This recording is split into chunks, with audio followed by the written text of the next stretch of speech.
Have you ever had a conversation with a person and you come away just feeling like totally drained? Like there's just nothing left inside of you.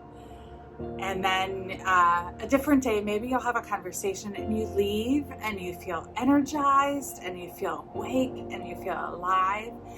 Well, yeah, I was feeling a little drained in December. So many things happening at work and working so much and um, not doing things I think that would feed my soul. And it reminded me as we got into this series on joy in Philippians of that proverb in chapter 17, verse 22. It says that a joyful heart is good medicine, but a crushed spirit dries up the bones. So then I had Christmas with my family at my brother's house in Tennessee.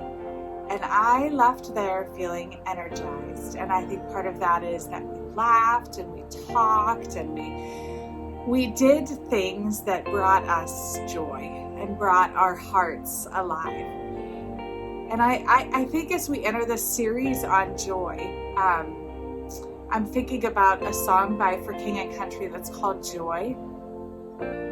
And in that song, they say over and over again that I choose joy. I choose joy. So I want to encourage us as we head into this, as we're in this series, to choose joy, like to choose situations that bring joy to your heart. Because really what happens is that your spirit starts to wither and it starts to die. And the joy that we get to choose is the same joy that Jesus chose in us, right? It said for the joy set before him that he went to the cross, and that joy was us. Well, the joy set before us is Jesus. And the more we choose Jesus, the more we choose joyful situations, the more we choose to become more like him, the more joy settles deep into our hearts.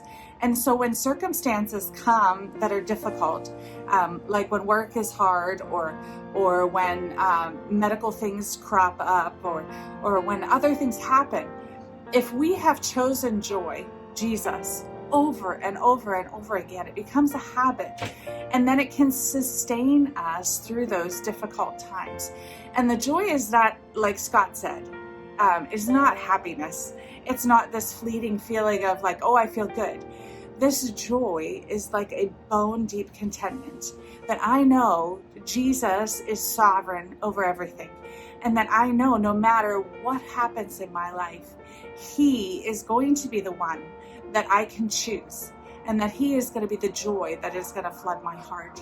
So my encouragement for you today is to choose joy, to choose Jesus. He is the thing that will bring your heart good medicine and will keep your bones from drying out.